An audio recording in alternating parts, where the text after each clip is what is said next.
함께 만드는 언론 니네 연합동조화 여기는 국민TV 함께 만드는 언론 니네 연합동조화 여기는 국민TV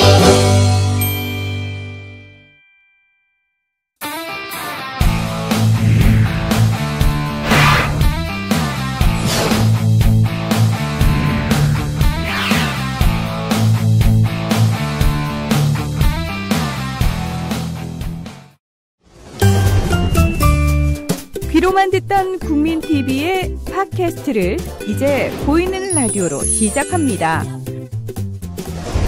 국민TV 광고를 모집합니다. 조합원과 비조합원 여러분, 자신이 속해 있는 기업과 사업체, 그리고 알리고 싶은 모든 것들 다 좋습니다. 광고를 원하시는 분은 신청해주세요.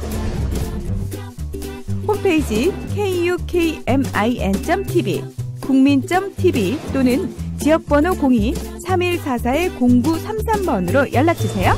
여러분의 많은 참여 바랍니다.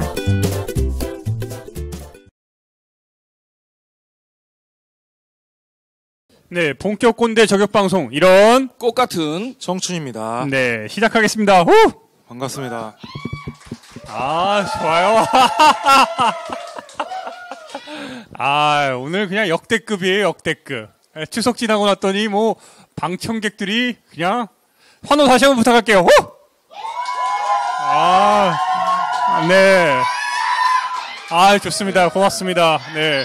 지금 금요일 밤 10시 반인데, 아, 대단합니다. 이 열기 어떻게 해요? 지금 한 80명 되나요? 이 정도 인원이 있는 것 같아요. 네. 네, 이 때문일까 우리 지금 조서방 상당히 긴장했어요. 얼굴 왜 이렇게 하얗게 지을렸어요? 그러니까요. 오늘도 비비크림 발랐어요. 아, 지린 게 아니고요. 아니, 1년에 한 번만 바른다는 사람이. 매주 바르고 있네요. 요즘. 그러니까요. 네. 와. 근데 우리 방송은 왜 맨날 11시에 녹화를 하는 거죠? 이게, 장 작가 얘기 좀 해주세요. 우리 왜 11시에 녹화해요? 당신의 능력 부족 아닙니까? 죄송합니다. 힘들어 근데 죽겠어요. 실제로는 우리가 11시에 녹화를 하고 있지만 실제로는 우리가 청년들이 이만큼 힘들다는 걸 대변을 하는 거예요. 각자 일을 하다 보니까 이 시간밖에 솔직히 안 나잖아요. 그렇죠. 예. 예, 그러다 보니까 그리고 우리가 조합원과 함께 만드는 방송 아닙니까? 그러니까 다들 시간이 맞는 시간이 뜨거운 불금인 예. 금요일 날 11시가 항상 되고 있습니다. 불금은 불금이죠. 예, 불금 불금이에요. 그렇죠? 예, 조명도 밖에서 뜨겁고. 붙어야 되는데 예. 여기서 하니까 아쉽네요. 네, 그나저나 우리 지난 한 주 추석 때문에 한 주 결방을 했고 어땠어요? 제가 아이 둘의 아빠의 예. 외벌이의 예. 대학원생입니다. 아하야. 정말 쉽지 않은 삶이죠. 그래서 연휴 내내 쉬지를 못했고요. 예. 계속 일을 했고 집에도 못 내려갔습니다. 아하. 예. 집이 원래 대구잖아요. 예. 다들 아유. 뭐 잘 쉬셨어요? 아유, 저도 뭐 매한가지였어요. 부모님이 시골 가시는데 다른 것보다 자고 싶다는 생각밖에 안 들어서 집에서 푹 잤습니다. 그러다가 잠깐 광화문에 갔다 오고. 그나저나 우리 장 작가 예. 오늘도 컨셉은 여전히 좋은데 좀 얼굴이 좀 달라진 것 같아요. 좀 외로워 보이는데. 좀 힘이 많이 빠졌습니다. 제가 힘이요? 이번에 최근 이거 이제 저희 3화 찍고 나서 네. 만남과 이별과 또 만남을 오늘 불과 그 나흘 연휴 동안에 예. 만남과 이별과 다시 만남이 있었다고요? 우선 한국인 친구랑 헤어졌고 네. 잠깐 뭐 만나던 친구가 있었는데 네. 뭐 잘 안 됐고 네. 근데 추석 때 저 이틀밖에 못 쉬었는데 네. 친구랑 신사동 가서 이제 술을 먹다가 일본인 친구들을 만났어요. 아니, 관광객들을. 잠깐 추석 때 신사동에서 일본인 친구를 어떻게 만났어요? 헌팅했어요. 그리고 예 강복 70주년을 기념해서 뭐 잘 만났고. 아 잠깐 보냈고. 광복 70주년 기념해서 일본 친구를 왜 만나요? 저희 할아버지가 싸웠었거든요. 어쨌든 뭐 아픕니다. 예. 할아버님은 만주에서 예, 제 일본군과 친구, 싸웠고 네. 본인은 광복 70주년을 맞아서 일본과의 화합을 위해. 그렇죠. 예. 아하. 저 자세히 하고 싶은데 좀 아까 하지 말라고 해서 네, 안 하겠습니다. 여기까지? 네, 여기까지 하겠습니다. 네, 아무튼 행복한 잊지 못할 지금 추석이 됐을 것 같은데. 네. 저런 인스턴트 사랑을 저렇게 마음 놓고 하셨다는 게 아니에요, 저 유부남 인스턴트 입장에서 참 아닙니다. 부럽네요. 네. 아유 여보 미안해. 인스턴트 사랑 아니었다고요? 아니에요. 상실의 시대 네. 와타나베 개새끼죠. 되게 뜨거운 사랑을 했어요. 진짜 아파요 지금도. 아, 예. 연락 와요? 뭐 하룻밤 만나는 거 아닌가? 아이시대로 이렇게. 아이시대로. 아, 좋은 말이에요. 네. 아무튼 이제 시제 들어가야죠. 그나저나 오늘 주제가 K-무브예요. 예. K-무브. 우리 주제 선정 과정에 있어서 서로 많이 협의를 했는데 예. 장 작가가 K무브를 상당히 원했어요. 이유가 있을 것 같은데. 그냥 제 주변 또래들에서 가장 흔하게 일어나는 지금 현상이고 저도 K무브 사업에 예, 참여를 했었고 월드잡이라는 데도 있었고 네, 지금 주변에서 많이 떠나고 있습니다. 예, 살기 위해서. K무브 이게 약간의 제가 맞을지 모르겠는데 코리안 무브라고 이렇게 해석을 해도 될까요? K무브가 아마 뭔가요? 뭐 그렇겠죠. 네. 예.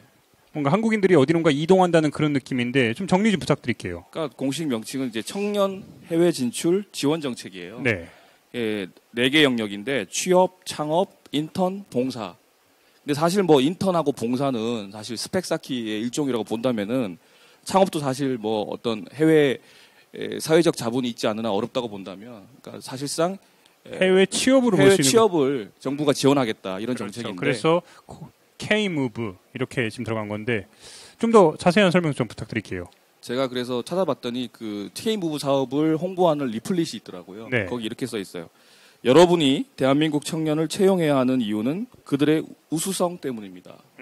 그러니까 한국 청년들이 우수하다는 얘기예요. 한국 청년이 우수하기 때문에 한국 청년을 채용해야 된다. 이 채용은 근데 해외에서 그 이야기네요. 그러니까 지금 뭐 흔히들 그런 얘기 하잖아요. 유사일에 요즘 청년들이 가장 많이 배우고 평균적으로 가장 똑똑한 세대예요. 그런데 유사일에 가장 또 어려운 취업난을 겪고 있는 세대고. 네. 근데 이제 정부가 인정을 한 거죠. 이런 우수한 인력들이라고 자부하는 이 인재들을 국내에서 소화하지 못하니까 해외 나가라. 예. 이게 제가 알기로는 박근혜 대통령이 임기 그러니까 시작하자마자 당선인 시절부터 강조를 했단 말이에요. 대통령이 얼마나 이 부분을 강조를 했는지 우리 함께 일단 보고 그리고 나서 더 이야기를 한번 풀어보도록 하겠습니다. 박근혜 대통령이 어떤 말을 했는지 함께 보시겠습니다. 저는 지난 대선 기간 동안 대한민국 청년들이 세계를 움직이는 K무브를 적극 추진하겠다고 약속을 드렸습니다.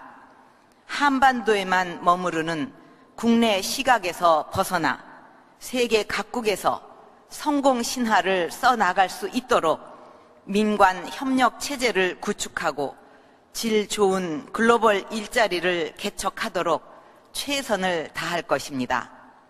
우리 모두가 가난했던 시절에 여러분의 선배들은 간호사로, 광부로, 중동의 건설 노동자로 해외에 나가서 피와 땀을 흘리면서 일했습니다. 이제 여러분 세대는 한국의 자존심을 걸고 세계로 나아가 세계 속의 리더로 커가야 합니다. 네, 박근혜 대통령 이야기를 지금 봤는데 여러 부분을 강조를 많이 했어요. 특히 지금 당선인 시절에 이야기한 거란 말이에요. 이 K무브에 대해서 마치 최근에 이야기했던 메르스 사태 직전에 이야기를 했던 중동 나가라의 그 시발점 같은데. 예고편이었죠. 그렇죠. 그러니까 2013년 1월이에요. 당선인 시절에. 네. 우리 여왕님이 한 말씀 하시니까 몇 달 안 지나서 바로 정책이 뚝딱하고 만들어졌습니다. 청와대에서 직접 하달했다고 볼 수 있는 거네요. 그렇죠. 급조된 정책이고 네. 그래서 전시행정으로 갈 수밖에 없었고요. 그래서 단기간에 성과에 집착을 할 수밖에 없었다는 근본적인 한계점이 있겠습니다. 예, 그러니까 뭐 그렇잖아요. 해경 사라져 뿅 없어지잖아요. 그러니까 항상 그 급조된 정책 전형이라고 볼 수 있습니다. 성과 위주에 지금 집중됐다는 건데 제가 사례 하나를 좀 소개를 해드릴게요. 실제로 새정치연합의 우원식 의원이라고 있어요.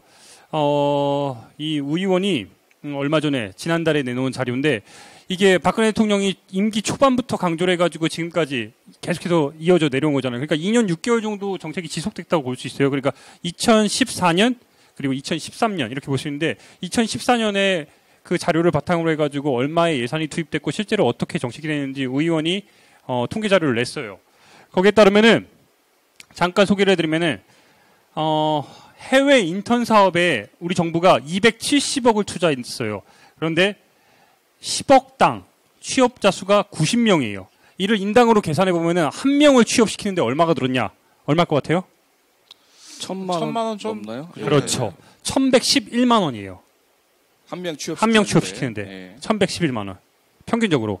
그러니까 270억. 이것도 순수하게 해외 인턴 부분이에요. 해외 인턴. 그러니까 아까 지금 우리 조서방이 4가지 영역에 대해서 이야기를 했잖아요. 취업 부분, 뭐 인턴 부분, 창업 인턴, 부분, 봉사 있는데 이런 거 다 차치하고 순수하게 인턴 부분만. 이제 창업까지 들어가고 뭐 취업까지 들어가면은 각각의 금액들이 280억, 270억, 뭐 300억 이런 식으로 돼가지고 근데 일단 지금 그 숫자만 취업자 그렇죠. 수만 들어간 거고 네. 어떤 일자리 취업을 했는지는 지금 그렇죠. 질적으로 평가를 안 한 그렇죠. 겁니다. 그런 평가 양적으로 없이 평가했을 때도 순수하게 다. 해외 우리가 얘기하는 그 해외가 모든 해외를 다 포함하는 거예요. 뭐 미국부터 시작해가지고 아프리카에 있는 뭐 남아공까지 정말 뭐 필리핀, 뭐 태국 전부 다 포함하는 거죠. 자, 아, 그럼 여기서 짚어질 게 많아요. 일자리의 질을 봐야 될 것 같아요. 네. 이렇게 숫자적으로도 되게 비효율적인 정책인데 네. 그럼 일자리 질은 어떤 거냐? 대부분 서비스직이에요. 그렇죠. 매장 관리, 음. 판매 점원 대부분 이런 것이고요. 그래서 K무브 스쿨이라고 있어요. 단기간 교육을 시켜갖고 사비를 좀 내서 취업을 보장하는 그런 정책인데 여기서는 또 대부분 기능직이에요. 그러니까 네. 결국에는 해외 취업을 쉽게 할 수 있는 게 언어라는 전제 조건이 없는 상황에서 무조건 내보내야 무조건 되니까 보내는 거니까 할 수 있는 게 무슨 뭐 서비스, 그렇죠. 서빙, 뭐 노가다, 막노동 이런 그렇죠. 거 그런 거밖에 없죠. 그래가지고 평균 작년이 아니죠. 2013년 취업자 평균을 냈더니 이 정책으로 취업한 사람들의 2천만 원이 안 됩니다. 연봉이. 사실 그러니까 해외에서 나가서 일을 하는데 연봉이 2천만 원이 안 된다는 얘기죠. 하하야. 그냥 나가서 하는 거에 의의를 두라는 얘기죠. 경험 쌓고 뭐 이렇게 하라는 거죠. 그렇죠. 거기서 그렇게 볼 수 있네요. 예. 또 다른 열정페이이고 또 다른 청년 착취죠. 이게 사실은 청년들을 취업시켜 주겠다, 글로벌하게 보내주겠다라고 했지만 사실은 해외에서 또 착취를 시키는 거죠. 예. 이 때문에 이게 지금 우리가 이런 지적을 하고 있잖아요. 이 부분에 있어서 실제로 질적으로 상당히 낮다는 걸 지적을 하고 있잖아요. 근데 소위 얘기하는 질적으로 높은 그러니까 뭐 예를 들어서 교사라든지 아니면 가서 엔지니어를 역할을 한다든지 이런 것도 있어요. 직종을 나갔어요. 그런데 문제는 뭐냐? 얼마나 주먹구구식 행정이냐? 미국에서 어떤 사례가 있었냐면 미국에서 우리나라 교대를 나온 사람들에게 미국에 보냈어요. 20명을. 한 사람당 2천만 원씩을 들여가지고. 예. 그런데 가서 1년 동안 교육을 받고 실제로 실습까지 했어요. 그런데 어떤 부분을 몰랐냐? 국가별로 쿼터제가 할당제가 있는 거예요. 그래가지고 미국에서 교사가 되는데 교사가 됐는데 우리나라 대한민국의 할당대 숫자가 몇 명이냐? 몇 명일 것 같아요? 몇 명이었어요? 3명. 20명이 갔어요. 20명 중에 3명. 근데 20명이 갔는데 3명. 그래서 어떻게 했냐? 어떻게 했을 것 같아요? 제비뽑기를 했어요. 나머지 17명이 그대로 돌아오고 한국에 돌아왔어요. 진짜 이게 어쨌든 뭡니까, 그 세 이게. 명은 취업자로 잡혔겠네요. 취업자로 잡혔죠. 예. 그리고 그걸로 어쨌든 교육받으러 갔던 20명도 당시에는 잡혔어요. 잡혔고 이거 어떻게 해야 돼요? 지금 우리가 뭐 제일 대표적인 예를 얘기한 게 아니라 예. 수많은 사례들 중에 수많은 사례 몇 중에 가지만 하나입니다. 얘기해도 이것뿐만 아니라 또 있어요. 헛방인지 예. 보이네요. 이게 그리고 청년 취업이잖아요. 예. 청년 취업인데 소위 얘기하는 아까 우리 장 작가가 얘기했지만 막노동도 많이 있어요. 플랜트 소위 얘기하는 이름이 플랜트죠. 해외로 보내요. 사우디나 중동으로 이거 보냅니다. 자, 우리 국가가 텅 비게 만들어 보자. 그렇죠. 그겁니다. 예, 근데 실제로 중동 보내요. 가보자고. 예. 청년 취업이잖아요. 예. 근데 재밌는 게 뭐냐? 조사를 해보니까 20대, 30대보다 4, 50대가 4, 50대, 심지어 70대도 있어요. 제가 그거 플랜트 이라크에 건설하는 걸 제가 네. 준비를 했었거든요. 근데 경력자 위주로 뽑다 보니까 저는 아예 그냥 배제됐고, 예, 시간만 낭비하게 됐고, 저도 월드잡 그 K무브 거기도 이제 지원을 했었고, 네. 보니까 결국 데려가는 분들은 다 4, 50대 이렇게 뽑아가시더라고요. 자, 그러면 경력자를. 해외 청년 취업 프로그램인데 네. 심지어 70대까지 가서 일하는 프로그램입니다. 그렇죠. 70대 근데 두 명. 우리 오케이 이거 좋습니다. 그렇죠. 우리 근데 일단 기억하시죠? 우리 첫 회에서 네. 청년과 꼰대를 나눌 그렇죠. 때 나이는 중요하지 않다. 나이 중요하지 않다. 그러나 아 이거 뭐 한마디 하고 싶다 진짜. 하세요. 제가 또 클래스가 있는데 아무튼 참 안타까워요. 왜 이런 거예요 도대체? 그러니까 지금 작년 기준으로 보면 올해 초 기준이네요. 네. 그 보수적으로 이제 정부 기준을 잡았을 때 통계청에서 청년 실업률이 11%가 넘었습니다. 그래서 근데 올해 8월에 보니까 8%로 줄었다고 알고 있는데 이게 사실은 그 어떤 구직 활동을 하면서 알바하는 네, 청년들이라든가 다 포함하는 거죠. 아니면 네. 취업을 아예 포기한 사람들이라든가 네. 아니면 대학 졸업을 연기하는 사람들이라든가 이런 인구들은 포함이 안 된 거거든요. 실질적으로 장하나 의원 조사에 의하면은 네. 22.5%. 그러니까 청년 4명 중에 1명은 구직 활동을 원하지만 취업을 못 하고 있는 상태라는 거죠. 예. 4명 중에 1명이니까 좀 피부에 와닿으시죠. 그렇죠. 정부에 발표한 거에서 한 2배 정도 차이 나네요. 2배 이상이죠. 4명 중에 1명, 제 친구 10명 중에서 한 3명 지금 취업했거든요. 예, 나머지 다 그렇죠. 준비생이고. 실질적으로 저도 주변에 보면 30대 이제 초반 친구들을 보면은 이제 왕성한 사회 활동을 해야 되는데 여전히 공부하고 있는 친구들이 많아요. 구직 활동을 하는. 이게 언시 바닥으로 소위 얘기하는 이제 언론고시 바닥으로 네. 오면 더 심하고요. 아, 그런데 재밌는 점이 뭐냐면은 저도 이번에 이걸 좀 조사하고 취재하면서 저도 2013년도에 초반에 이 K무브에 가입을 했더라고요. 아, 그랬어요? 예, 당시에 저도 한국에 돌아온 지 얼마 안 돼서 어디 갔다 왔어요, 그러면? 아니요, 간 건 아닌데 네. 알아본 거예요. 저도 당시에 되게 흔들리는 마음이 공부하다 힘드니까 해외에 뭔가 자리가 있지 않을까. 저도 해외 경험이 있으니까. 다녀와봤으니까. 네, 다녀와봤으니까 네. 더더욱이 그래서 관심을 갖고 이번에 제가 거기 회원 가입했고 실제로 활동도 했고 글도 몇 개 썼더라고요. 뭐가 있냐. 물론 가진 않았지만 계속 공부를 했지만 근데 조사를 해보니까 대통령 직속 청년위원회라는 데가 있어요.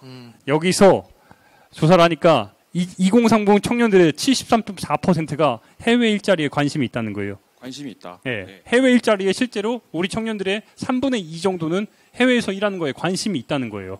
이 말인즉 뭐예요? 우리나라가 그만큼 일자리가 없다. 없고 그리고 일자리 구하기가 힘들고 그러니까 해외에 나가려는 정책적으로는 저는 K무브가 잘 맞다고 생각을 해요. 네, 이런 괜찮아요. 부분에서는. 예. 하지만 그 내용들이 취지는 좋은데 네. 포장은 좋아요. 포장은 되게 잘 쌓여있는데 막상 열어보니까 똥이야. 그렇죠. 그런 거죠. 그렇죠. 아무것도 할 수가 없지. 예, 뭐 그렇게 생각합니다. 왜 이렇게 무리를 둬요? 그러니까 정부가 지금 솔직히 말씀드리면 네. 정부나 여당이나 아직 그 새누리당은 사실 청년표가 그 핵심적인 표는 아니잖아요. 그래서 청년 일자리 정책에 관심은 갖고 있지만 아직 솔직히 그 자신들의 어떤 생존, 기득권을 위협하는 수준까지는 아니라고 판단한 것 같아요. 약간 예산 문제로 말씀드리면 내년 예산을 보면 일자리 그 예산이 15조 8천억이에요. 잠시만. 자, 일자리 관련된 예산만 15조가 넘는 돈이네. 15조 8천억. 그러니까 MB 이후로 우리가 이제 조 단위 넘어가면 네. 기준이 20조죠. 네. 그렇죠? 20조보다는 적은데 어쨌든 네. 15조 8천억이 일자리 예산인데 예. 그 중에 청년 일자리 예산은 2조예요. 2조. 그러니까 전체 우리가 일자리 지금 관련된 게 15조인데 이 중에 청년 관련된 거는 2조라. 예. 아하. 그렇게 비율이 높진 않죠. 그렇죠. 그렇네요. 뭐 근데 사실 말이 2조지. 2조면은 뭐 우리 국민 TV 몇 개 사겠습니까? 예. 그러니까 근데 작년보다 24%를 이게 증액했어요. 증액한 금액이 2조라 관심이 이거죠. 있다는 네. 얘기예요. 근데 네. 내용을 살펴보면 6만 4천 개를 만들겠다. 내년에 1년 동안 청년 일자리. 근데 그 중에 절반 이상이 공공부문이에요. 이게 무슨 말이냐면은 단기적으로 이례적으로 지원금을 줘가지고 이례적인 말 그대로 이례적인 일자리를 창출하는 거예요. 지속 가능성은 없는 거죠. 예, 그러니까 이 2조 원의 대부분이 그런 돈이라면 어떤 근본적인 해결책은 역시 아니라는 거죠. 그러니까 박근혜 대통령이 이 정부 들어서 강조한 게 물론 K무브 사업도 있지만 우리 지난 시간에 살짝 언급한 미창부, 미래창조과학부에서 얘기하는 스타트업이라 그러죠. 예. 청년 창업. 야, 이 부분까지 같이 엮을 수 있는 거네요. 뭔가 그러니까 계속 지금 우리가 만들어내려고 해요. 그렇죠. K무브만 얘기했는데 사실 네. 그 박근혜 정부의 청년 일자리 정책 네. 상품이 많아요. 네. 혹시 뭐 다른 거 아시는 거 있으세요? K무브 말고. 얼마 전에 좀 핫 이슈가 됐던 그 푸드트럭 푸드트럭. 제가 해봤어요. 푸드트럭 우리 장 작가 핫도그 했다 그랬죠? 네, 핫도그 했다가 개같이 망했는데 푸드트럭 뭐 왜 망했어요? 학교 내에서 막 그런 거 규제를 풀어가지고 근데 푸드트럭 자체가 불법이잖아요. 네, 근데 네. 그걸 합법화시킨다고 이렇게 했는데 결국 저는 불법으로 하게 되었고 계속 쫓겨났어요. 많이 뜯기고 이리저리.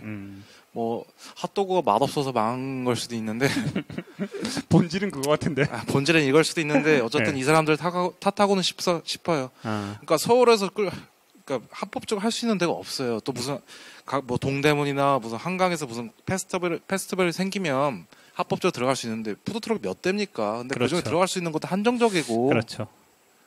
힘들어요. 그 트럭도 팔았어요? 그 끝나고 렌탈 팔았죠. 렌탈해서 하긴 했는데 돈 번 거 다 썼어요. 이렇게 여러 것 일전 지금 우리 장 작가 강조한 대로 푸드트럭이 있어요. 그리고 푸드트럭 규제 완화 사업이 하나 있었고요. 네. 그리고 최근에 노동 이제 시장의 유연화를 위해서 임금 피크제 강조하고 있잖아요. 임금 피크제 나왔습니다. 임금 피크제 뭐 어떻게 생각하세요? 그 민주연합이 제가 다른 거 새정치민주연합에 칭찬 아무것도 안 하는데 캐치프라이즈 하나 좋다 그랬잖아요. 아버지 임금 깎아서 자녀들 비정규직 만든다. 그렇죠. 요거 하나 예. 마음에 잘 드는데. 요약했네요. 예. 예. 근데 이제 최근에 제가 TV 보니까 네. 노사정 그 대타협 소위 말하는 사실 대자를 굳이 붙였어요. 노사정 합의 그 문을 굉장히 TV 공익 광고를 통해서 그렇게 홍보를 많이 하더라고요. 거기 보면은 그 청년 취업자가 한 명 나와가지고 되게 정부에서 이렇게 청년 취업자들의 어떤 구직자들의 마음을 잘 대변하는 것처럼 얘기하지만 결론은 그거예요. 우리 노사정 합의문을 통해서 이제 앞으로 청년 일자리들이 많이 늘어날 거라는 환상을 주더라고요. 근데 사실 아시잖아요. 이번 노사정 대타협의 세 가지 방향이 뭔지. 알려주세요. 모르겠어요. 그러니까 해고는 쉬워졌어요. 네, 훨씬 그렇죠. 더 합법적으로. 그리고 네. 임금은 더 쉽게 삭감할 수 있습니다. 네. 비정규직은 더 확대될 수 있습니다. 아, 그렇죠. 말은 대타협인데 사실은 정부 그리고 재벌 대기업 위주 정책이 그렇네요. 될 것 같아요. 예. 그렇죠. 결국에는 핵심은 지금도 해고가 쉬운데 정규직에 대해서 네가 일을 못한다는 이유로 그런 것도 물론 이제 경영자 입장에서 더 쉽게 해고를 한다는 거네요. 일단 우리 두 가지를 짚었습니다. 나머지 것들은 뭐예요? 그 청년 인턴제. 청년 아까 인턴제. 말씀드린 청년 인턴제는 이제 사실은 스펙이라고 생각하면 될 것 같아요. 학생들은 실제로 이제 청년 뭐 인턴 자체가 취업으로 연결되는 네. 경우는 그렇게 높지 않으니까 그렇죠, 예. 비율상 예. 청년 인턴제 지원 사업이 있었고요. 그리고 청년 직접 일자리 사업, 네. 그리고 청년 창업 지원 사업. 음. 다 뭐 이름이 비슷해요. 근데 어쨌든 그러니까요. 이렇게 6개 정도가 있었고요. 공통점은 다 이제 근본적인 대책은 아니죠. 주먹구구식. 새로운 일자리를 창출하는 사업들이 아니라 기존의 일자리를 이제 쉐어링하는 일자리 나누기 사업이라든가 또는 아버지 세대의 일자리를 좀 구걸한다든가 이런 방식이라는 거죠. 결국에 근데 우리나라가 이미 예. 너무 과포화 상태이기 때문에 그런 건 아니에요? 내년부터 더 힘들어지는 게 내년 초부터 300인 이상 기업에서는 60세 정년을 보장하게 됐습니다. 더 이제 신규 고용은 더 줄어드는 거죠. 그럼 도대체 누구를 위한 나라예요? 이 나라는? 아니 어차피 그러면 그분들은 이제 늙어서 저희들이 이제 부양하고 이제 네. 그분들이 늙으면 그렇게 해야 되는데 제 아이디가 안티 1960S 아닙니까? 네. 그러니까 1960S가 이제 60대 70대 되면 우리가 이제 책임 안 져주면 어떻게 할 건데 우리가 이제 미래산업이고 이제 주역인데 이제 30대로 들어가는 이제 저희가 딱 그건데 도대체 누구를 위한 나라예요? 좀 배운 애들은 전부 다 이제 밖으로 나가려고 하고 그렇죠. 답이 없잖아요. 헬조선 또 뭐 있죠? 그 지옥불반도 그것도 있고 맞아요. 이상한 얘기가 많이 나오잖아요. 그러니까 요즘에 가장 핫한 단어가 헬조선이라는 말이에요. 제가 그 비슷하게 어제 해본 거는 흑수저 빙고란 게 있더라고요. 흑수저 빙고? 내가 이제 금수전지, 은수전지, 동수전지, 흑수전지 알아보는 빙고 아하. 게임이 만들어졌어요. 아하. 예. 저는 바로 나오더라고요. 바로 빙고 외쳤어요. 예. 따져볼 거 없이 그냥 바로 새로운 하시- 카스트네요. 예, 그러게요. 참 짚어야 될 게 너무너무 많아서. 일단은 이 정부가 계속해서 뭔가 성과를 내기 위해서 근본 없는 정책들을 계속 내놓고 있는데, 저는 개인적으로 일단은 뭐 K-무브라고 볼 수는 없지만, 저도 호주에 워킹홀리데이를 갔다 왔단 말이에요. 예. 당시에 호텔에서 하루 종일 12시간씩 접시를 닦았던 기억도 있는데, 어떻게 봐요? 우리 장 작가도 개인적인 경험이 있잖아요. K-무브와 관련해서. 저는 합법적인 비자로 간 건 아니고 저도 K 무브죠. 코리안 무브 했으니까 영국에서 여행 중 돈이 떨어져가지고 관광 비자로 일을 했습니다. 6개월 동안 일을 했는데 근데 어차피 합법적으로 제가 일을 할 수는 없는 거고 또 영어도 그렇게 유창하지 않았기 때문에 한국 사람 밑에서 일을 했어요. 한국 식당에서 거기서 이제 영국 최저시급이 그때 당시로 한 6파운드 그러니까 한국 돈은 14,000원인데 저는 5,000원도 못 받았어요. 하루에 15시간을 일을 했습니다. 진짜로. 예. 거기서 맞고 욕먹고 예. 근데 저뿐만 아니라 월 비자 받아서 온 친구들도 일을 그렇게밖에 할 수가 없었어요. 왜냐하면 영국에서도 일주일당 법적으로 이제 일을 할 수 있는 시간이 정해져 있어요. 그래가지고 그 친구들 그 시간에 맞춰서 하면 생활비를 감당할 수가 없습니다. 그래서 어쩔 수 없이 다 한국 사람들 밑에서 이제 일을 했는데 너무 힘들었어요. 거기서 그 사람들 식당 이름 오픈해도 됩니까? 네. 이 까치 새끼야. 여기까지만 하겠습니다. 까치? 예. 까치 식당이었어요? 까치인데 되게 네. 유명한 식당이에요. 런던에서. 예, 되게 유명합니다. 런던에 있는 까치식당. 예. 예, 또 실명 나왔네요. 기억해 주세요. 예. 조씨 뭐 그렇게 살지 마세요. 그러니까 방금 장 작가 말처럼 네. 이게 해외 창업, 해외 취업인데 과연 누구를 위한 이게 정책인가 묻지 않을 수 없는 게 작년 기준으로 보면 그 60% 이상, 그러니까 이 한국 청년들을 고용하겠다라고 이 월드잡, 이 정부가 마련한 통합정보센터예요. 이 K무브의 월드잡이라는 사이트가 있는데 여기 보면 올라와 있는 기업들의 60%가 사실은 한국 기업이라는 거죠. 한국계 기업이라는 거예요. 그렇죠. 예, 해외지만 실제로 일하는 회사들은 다 60% 이상이 한국 기업이다. 야, 이게 뭘 말하는 참. 걸까요? 말 그대로 공간적으로는 그- 해외예요. 예. 대한민국이 아니지만 사실은 지난번에 얘기했던 그거 아닙니까? 뭐 애들 이제 인턴으로 해서 이제 부려먹고 그거 있잖아요. 열정페이. 예. 근데 좋은 점도 있어요. 제가 어떻게 알게 됐냐면 제 친구 중에 김창규라는 친구가 있는데 그 자꾸 친구가 실명 얘기해도 돼요. 근데 얘기 좀 해달래요. 예, 예, 해양대 나온 창규 있어요. 07학번. 근데 창규? 그 친구가 우리 창규. 네덜란드 K무브를 사업을 해서 이제 인턴 들어갔어요. 네. 근데 결국 3개월밖에 안 하고 한 달에 80만 원인가?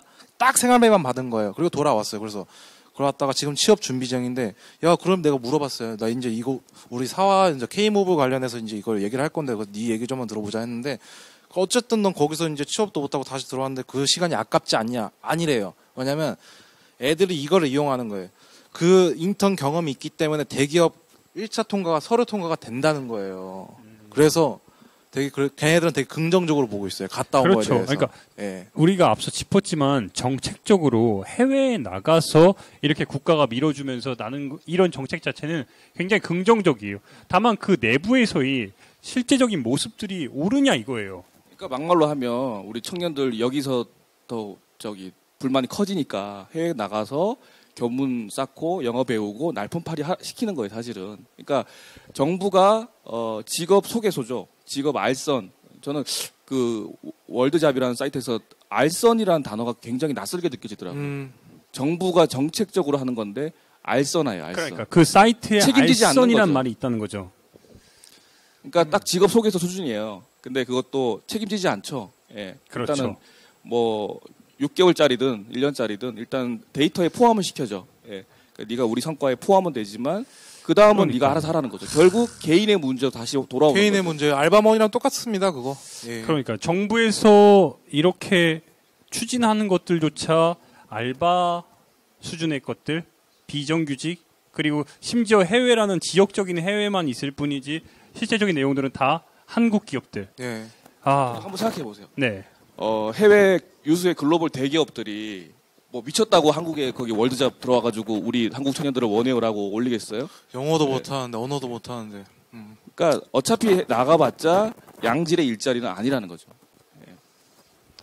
참 그렇다고 제가 아까 언급했듯이 한국 청년들의 2030 한국 청년들의 3분의 2 이상이 해외에 나가서 실제로 일하기를 바라고 있습니다. 그리고 제 경험상 저도 이 부분은 좀 짚어야 되는 게 저도 항상 바라는 게 한국 청년들이 나가라고 이야기를 해요. 예. 그 점에 있어서는 지금 어떻게 생각하세요? 나가서 경험을 쌓고 한 번이라도 일해보고. 저는 사실 20대 때 많이 못 나가봐가지고 네. 비행기를 30살에 탔으니까 그래서 많이 나가본 우리 두 분이 한번 얘기해 주시면 좋겠어요. 왜 20대들은 한국을 떠나고 싶어 하는가? 왜 장 작가는 일단은 그 여행을 길게 갔다 왔고 해외에서 취업도 했는데 왜 나갔어요? 이유가 있을 거 아니에요. 그리고 권유를 하고 다니잖아요. 권유를 한 건 아닌데 굳이 여기서 이렇게 아둥바둥 살 필요가 없었더라고요. 떠나게 된 이유에 대해서는 책을 보시면 아시고. 예. 책 제목 다시 한번. 근데 다시 이렇게 돌아왔다가 다시 오게 되니까 굳이 여기서 이렇게 살 필요가 없더라고요. 예. 거기서 얼마나 좋은 제도가 많습니까? 노르웨이나 뭐 그쪽을 북유럽이나 북미 쪽 가면 뭐 예를 들어서 뭐 전기 배강이나 뭐 이런 거를 하면 잘 먹고 잘 살 수 있대요. 그렇죠. 그리고 최근 트렌드는 또 뭐냐면 대기업 다니신 분들이 또 일에 치이고 뭐 하니까 그분들이 연봉이 높은 게 아니에요. 일하는 거에 비하면. 어쨌든 그분들은 이제 가족을 꾸리면서 살다 보니까 여기선 도저히 답이 없는 거죠. 그러니까요. 예. 저도 아까 호주에서 힘들었다고 했지만 저도 군대에서 정말 아둥바둥 모은 돈으로 해도 겨우겨우 20대 후반에 나갔단 말이에요. 그래서 3년 만에 돌아온 건데 그런데 같은 노동 강도로 일을 하는데 생활의 여유가 다르다는 거예요. 예. 그러니까 우리가 최저임금으로 일을 했을 때 그 사회에서 살 수 있는 제가 항상 강조하잖아요. 무상의료, 그다음에 무상교육, 그리고 최저임금. 이 기본적인 시스템들이 갖춰져 있으니까 걱정할 게 솔직히 없어요. 맞아요. 먹고 살 수 있습니다. 네. 네. 그럼 두 분은 사실 지금 내가 이민 갈 수 있는 기회가 있다. 그럼 뒤도 안 돌아보고 이민 갈 생각이 있으세요 혹시? 있으면 저는 갈 거예요. 아, 저는 네. 솔직히 얘기하면은 어느 저는 나라로? 저는 북유럽 나라가 쪽에 중요하겠죠. 예. 스웨덴? 저는 네, 호주에서 미리 이야기하면은 저는 스폰서 비자를 받았어요. 그 아까 얘기한 그 호텔에서 스폰서 비자를 받아가지고 거기서 일을 했으면 2년간 일을 했으면은 영주권 심사가 들어가요. 그게 지금으로 치면 1억 원 정도의 거래가 되는 그 비자인데, 근데 한국에 돌아왔어요. 왜요? 이거 자랑질이죠. 이거. 아니, 자랑질이 아니라 예.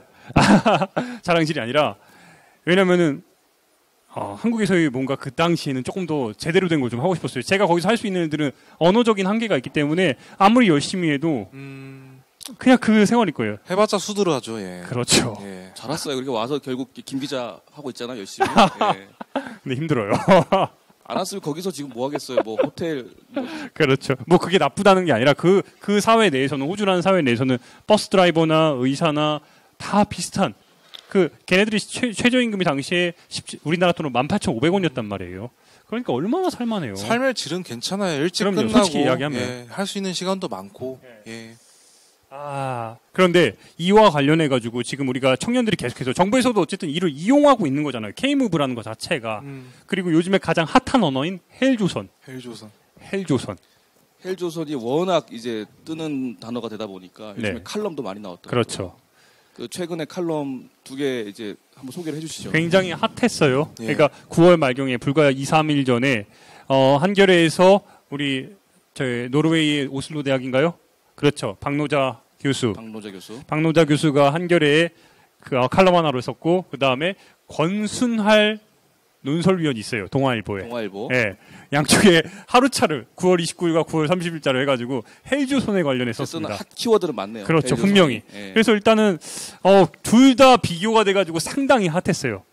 우리 지금 조서방이 박노자 교수를 지금 김 기자하고 얘기하니까 또 감회가 새롭네요. 네. 김 기자가 대학교 1학년 때 네. 그 오른손엔 그 수업 교재, 왼손엔 당신들의 대한민국을 그렇죠. 끼고 다녔어요. 네, 제가 끼고 다녔습니다. 네.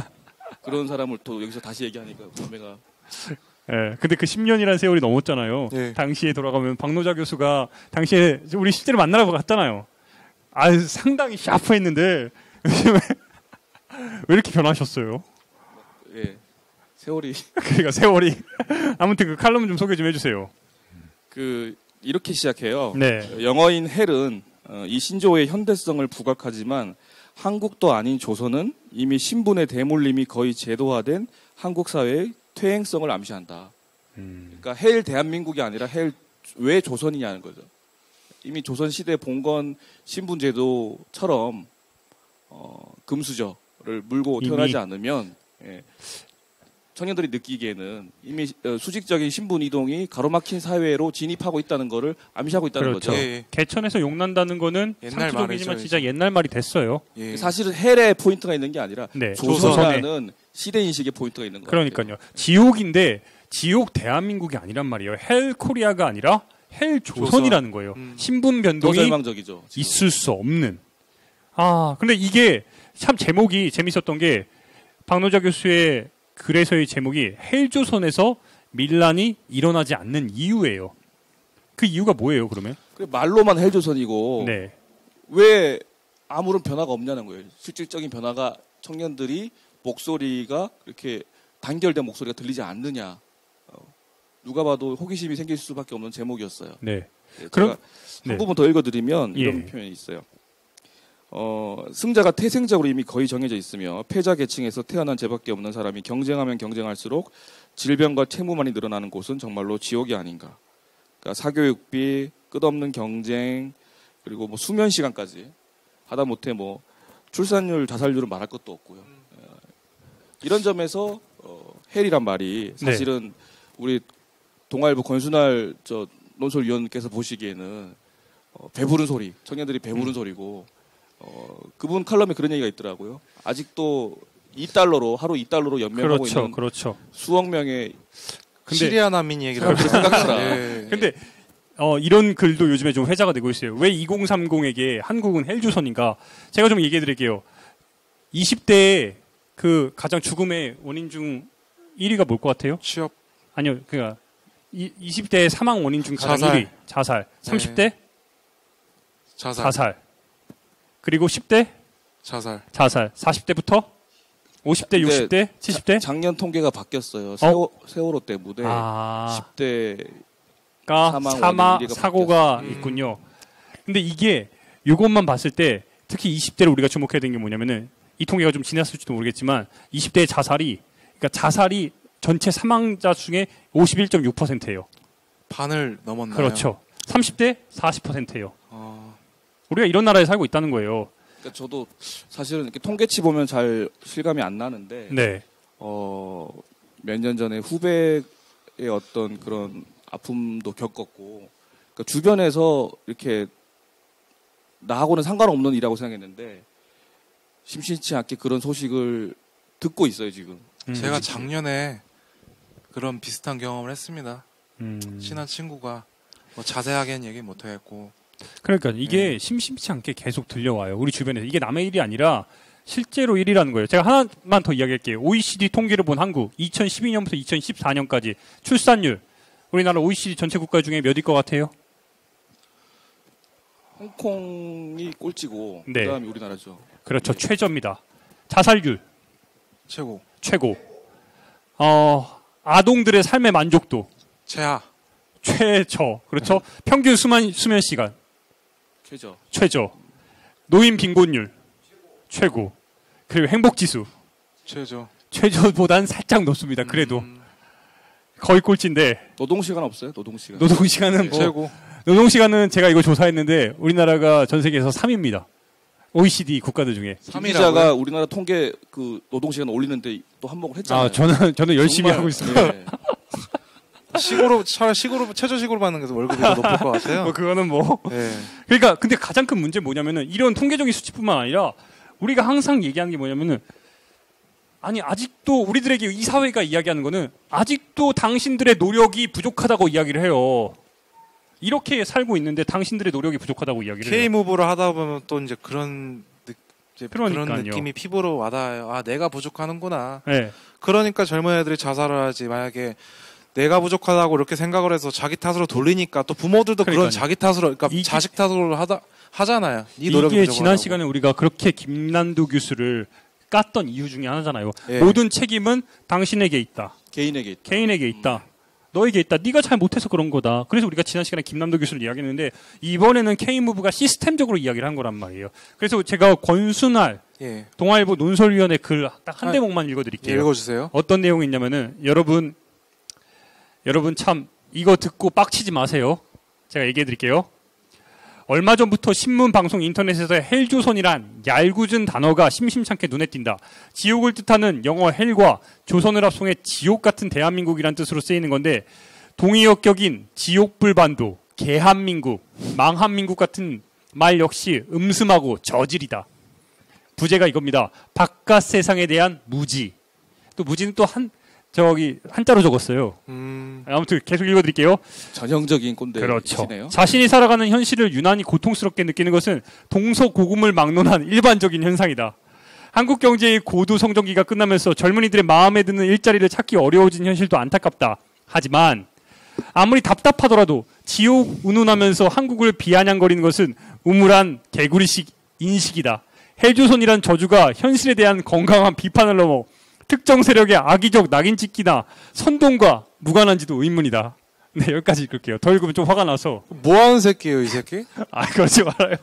동아일보 진짜 이 사람, 이런 사람이 어떻게 논설을 이렇게 그러면서 이거 읽어드릴게요. 하나만 더.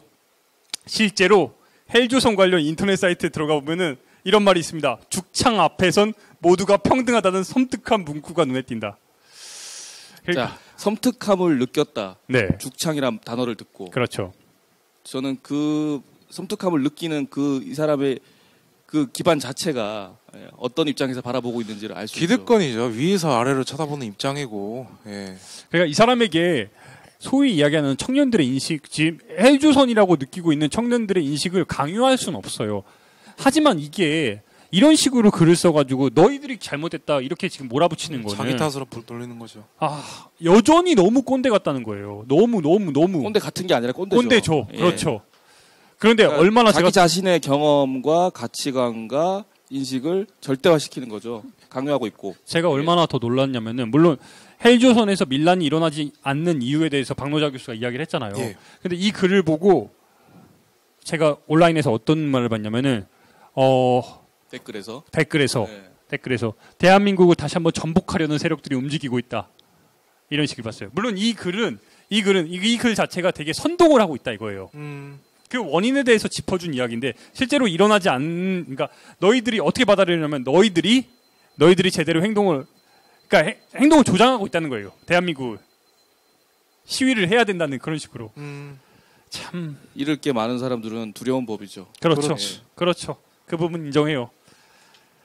참 씁쓸한데 그런데 참 씁쓸해요. 동아일보. 자, 다시 우리 얘기 네, 돌아와서 K무브로 좀 돌아가서 한국 고용 시장의 구조를 보면 취업자들의 85%가 중소기업에 취업을 한 사람들이에요. 15%만이 소위 말하는 대기업에 취업한 사람들이고 뭐 30대 대기업으로 하면 더 줄어들겠죠. 네. 사실은 한국의 대부분의 고용은 중소기업이 담당하고 있는데 정부가 계속 의존하고 있는 것은 거의 구걸하다시피 재벌 회장들을 초대해가지고 투자를 활성해달라. 온갖 특혜를 베풀고 사면을 해주고 지랄 난리를 하지만 결국 대기업들은 투자하지 않죠. 그렇죠. 고용을 늘리지 않죠. 결국 중소기업들만 저임금의 저질의 일자리들을 양산해 낼 수밖에 없다는 거죠. 그래서 더 악순환이겠죠. 청년들의 취업시장은 더 위축되고 그러니까 저는 낙수 효과, 트리클 다운. 그러니까 그걸 아직도 극해캐 묵은 주장을 아직도 경제부총리가 얘기하고 있는 걸 보면서 저는 이 정말 정부가, 절망감을 안 느낄 수가 없더라고요. 저는 이 정부가 정말 되게 깨알같고 꼼꼼하다고 느끼는 게 뭐냐면은 청년들이 계속해서 희망파리를 계속해서 하고 있다는 거예요. 너도 대기업에서 일할 수 있고 너도 잘하면은 더 사회 지도층으로 갈 수 있고 그리고 해외 청년 일자리도 마찬가지예요. 니도 잘하면은 이렇게 계속 희망적인 이야기를 줌으로써 청년들이 나도 한번 하면 될 수 있지 않을까? 이런 희망을 계속해서 품게 한다는 거예요. 그리고 조금씩 낙수효과라고 이야기를 했죠. 그런 식으로 계속 던진다는 거예요. 이거를 청년들은 이게 헬조선에서 밀란이 일어나지 않는 주된 이유 중에 하나가 되고 있고요. 희망 고문 때문에 애들이 뭐 이렇게 못하는 자, 우리 지난 시간에 그랬죠. 2008년까지만 해도 자기개발서 시장이 네. 꽤 활성화됐었다. 근데 2012년 이제 넘어오면서 저 작년에 미생이 인기를 끌면서 더 이상 자기개발 시장이 확장되지 않았다. 근데 여기서 몇 년 더 흐르면 어떻게 될까요? 자, 일본처럼 되지 않을까요?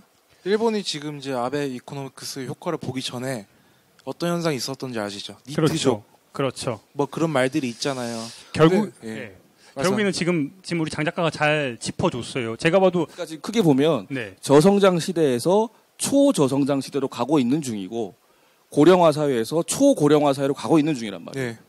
예. 더 이상 산업화 시대, 민주화 세대가 겪었던 그 당시의 성장 그 속도를 절대 반복할 수 없는데도 여전히 그 시대가 가능하다라고 전제하는 거죠. 그렇죠. 이 시대 꼰대들은. 또 그거에 젖어 있고 어쩔 수 없는 거예요. 그러니까 또 다른 그래서 요즘에 마취제라는 거예요. 이게 또 다른 마취제죠, 이게.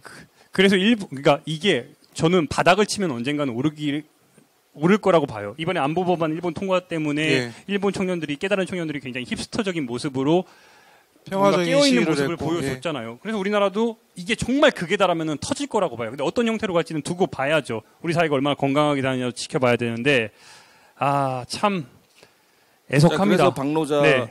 교수 칼럼에서는 결국 뻔한 주제 같지만 결국 다시 연대라는 키워드로 돌아오게 됩니다. 결론은 결국 지난 시간에도 얘기했지만 제가 각자 도생 네.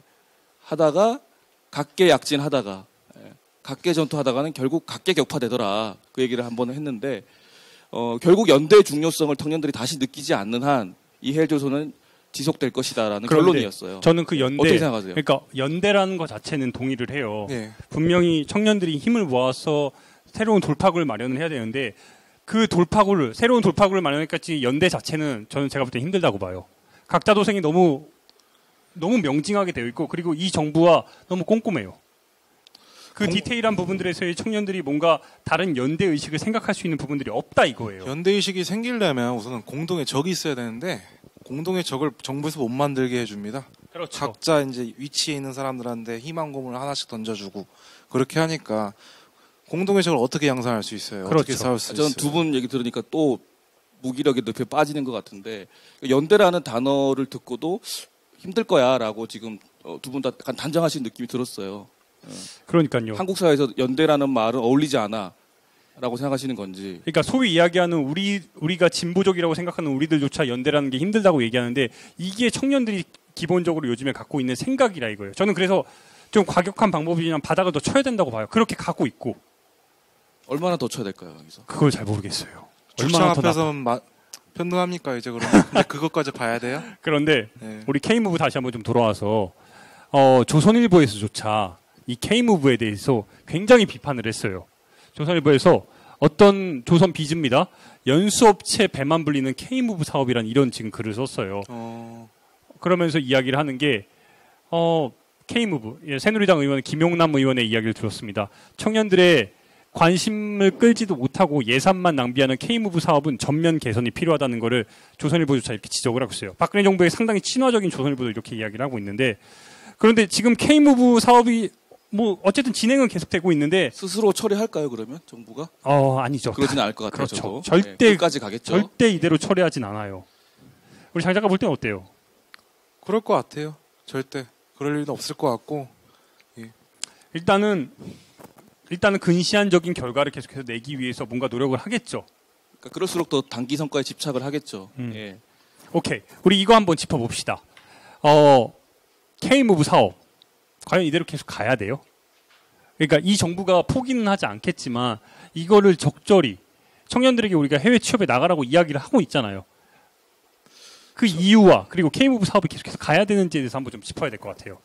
어떻게 보세요?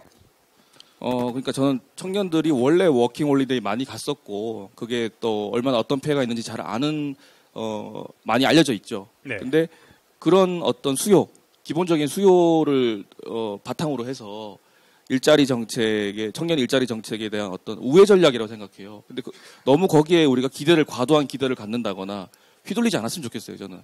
예. 그러니까 해외에 무슨 대단한 뭐 금광이 있는 것도 아니고 청년 해외 정책 그 자체가 무엇을 목표로 하고 있는가? 사실은 국내 고용이 더 이상 양질의 일자리들이 양산될 수 없다는 거를 인식하는 걸 막고 있지 않는가 그런 생각을 합니다. 우리 장 작가는요? 저는 K무브에 대해서 우선은 긍정적으로 생각하고 네. 있습니다. 예. 우선 지금은 옛날처럼 아는 만큼 보이는 게 아니라 보는 만큼 아는 세상이에요. 저희 세대들은 많이 봐야 됩니다. 네.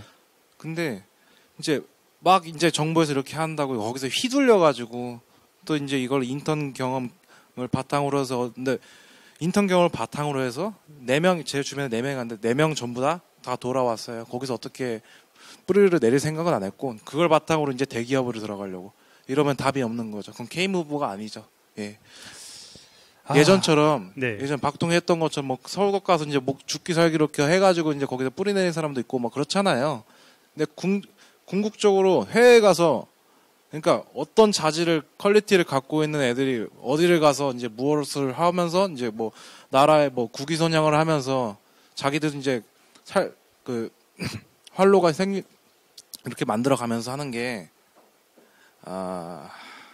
그러니까 우리가 대화가 어떻게 보면은 지금 좀 겉도는 이유 중에 하나가 이 답답함을 다 느끼고 있는데 이 답답함을 해소할 근본적인 대책 자체가 우리 스스로 지금 명징하게 안 나오고 있는 거예요. 정부에서는 뭔가 콩고물을 계속 던져주는데 그리고 이거에 따라서 청년들은 끌려갈 수밖에 없는 거고 이런 것들이 악순환이 반복되고 있는 거예요. 그래요. 좋아요. 저도 해외 나가는 거 적극적으로 찬성해요. 청년들이 더 넓은 세상에 나가서 많이 봐야 돼요. 실제로 제가 가장 부러웠던 것 중에 하나가 아프리카나 아시아, 호주를 돌면서 느꼈던 부분이 독일이나 소위 얘기하는 선진국 친구들이 18세인데 해외에 막 나오잖아요.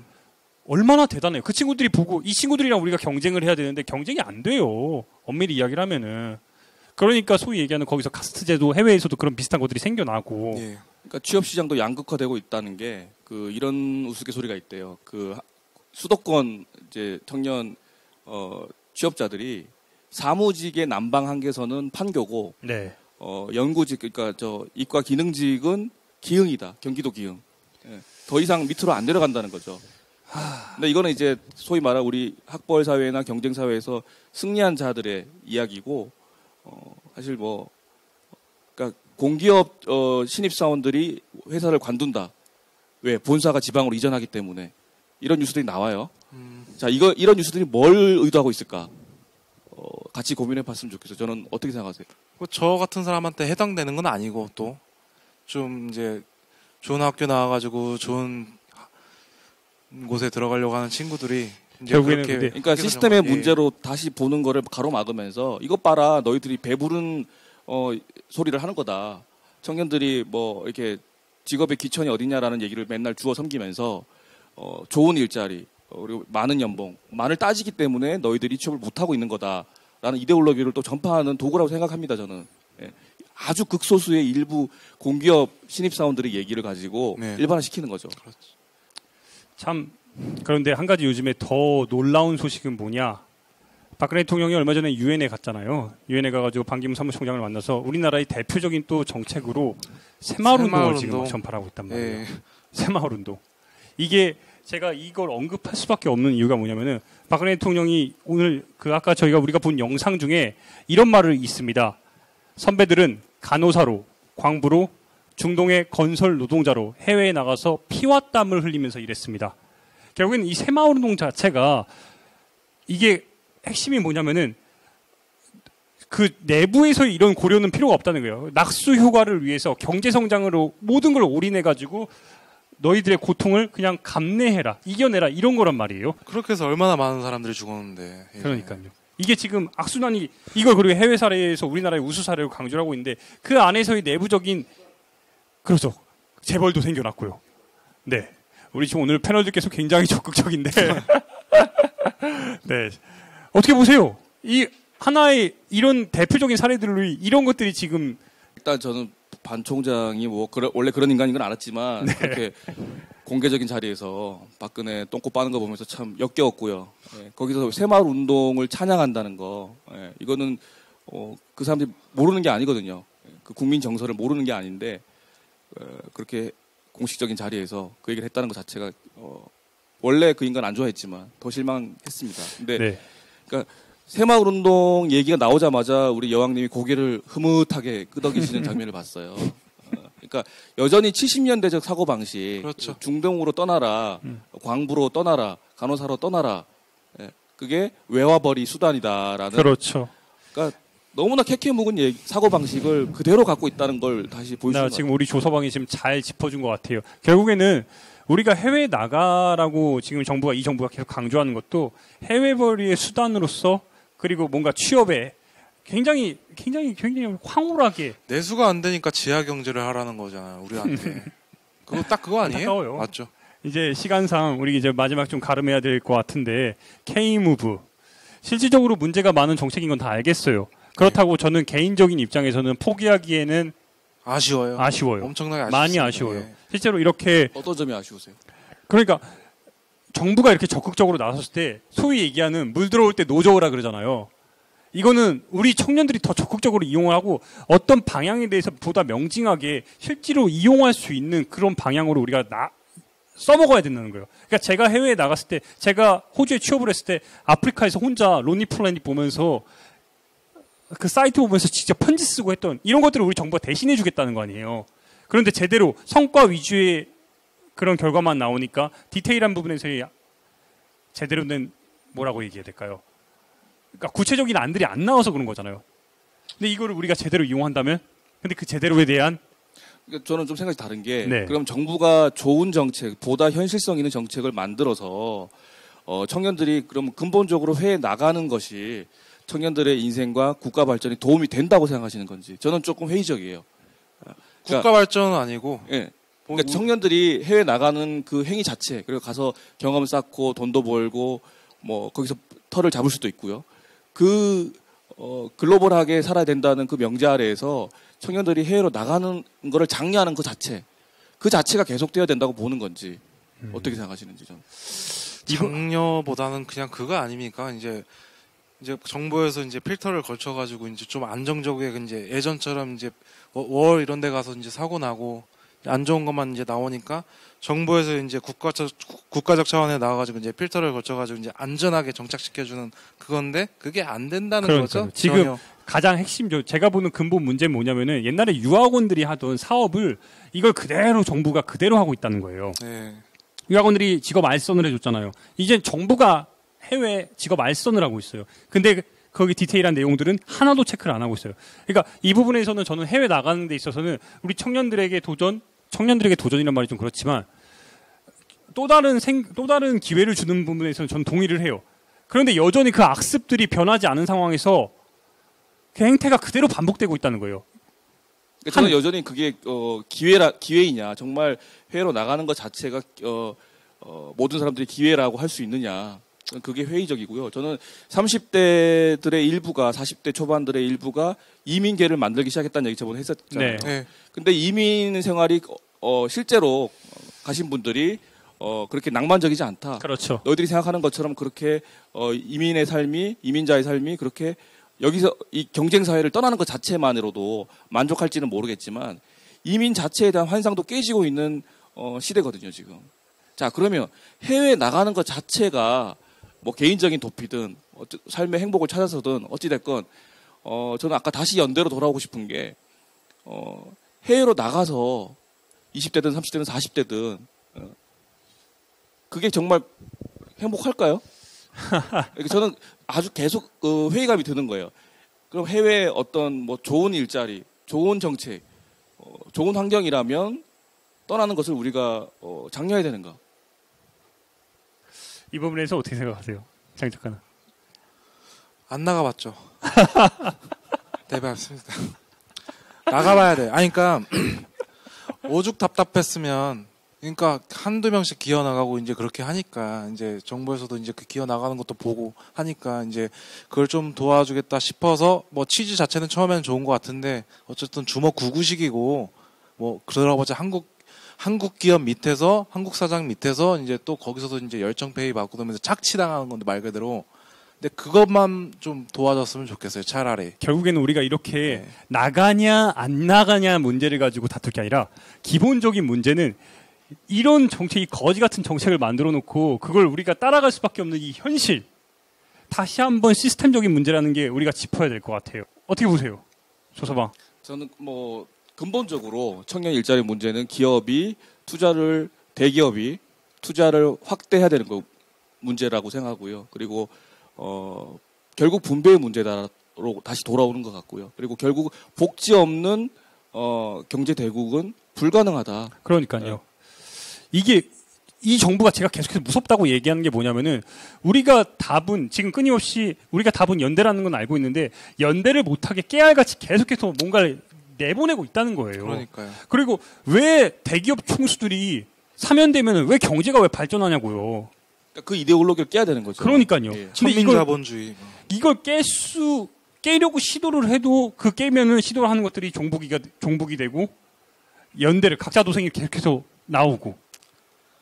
답답하네요. 이번 네. 시간은 좀 많이. 이게 답답해요. 예. 그러니까 우리 대화가 지금 저희가 오늘 너무 진지하긴 했는데 네. 갈수록 저는 이렇게 가라앉는 기분이 들어요. 그러니까 왜냐하면 우리가 왜 그럴까요? 꼰대를 저격하기 위해서 오늘 권순환이라는 걸 이름을 저격하고 K무브를 저격하기 위해서 왔는데 건순한 얼굴 할지도 못했네. 아, 내 입만 아파. 그러니까 오늘 꼰대 저격을 못했네요. 꼰대. 왜 이렇게 대화가 이렇게 나왔냐면은 겉돌았냐. 우리 스스로 연대해야 된다고 이야기를 하면서도 우리도 계속 이 장밋빛 희망에 대해서 장밋빛 이런 정책에 대해서 그냥 휘둘리고 있다는 거예요. 그게 바로 우리의 모습을 그대로 대변하고 있다는 거예요. 우리 청년들이. 아무튼 K무브는 여기서 정리하는 걸로 하고 다음 시간에 예고를 하면은 다음 시간에는 처음으로 우리 게스트를 모시죠. 네. 네. 어떤 분이 오시나요? 홍승희 씨가 오십니다. 홍승희 씨가 누구냐? 예술가예요. 그런데 집회를 나갔다는 이유로 벌금을 받았어요. 어떤 집회를 나갔길래? 세월호 집회를 아, 나갔다는 이유로 연행되고 그래서 다음 주 이 시간에는 우리 최초의 여성 게스트를 모시고 예뻐요? 기대하세요, 홍승희 씨. 다들 남자분들 표정 밝아질 겁니다. 기대하겠습니다. 우리 이 칙칙한 분위기가 많이 달라질 거예요. 아무튼 다음 시간 기대하시고 네, 이제 가름하겠습니다. 본격 꼰대 저격 방송 이런 꽃 같은 정춘입니다. 예 여기서 마치겠습니다. 고맙습니다. 수고하셨습니다. 국민TV, 국민라디오 그리고 뉴스케이를 응원하시는 분들 미디어 협동조합 조합원 가입으로 힘을 실어주십시오. 그리고 기존 조합원 분들은 월조합비 납부 신청을 해주시면 감사하겠습니다.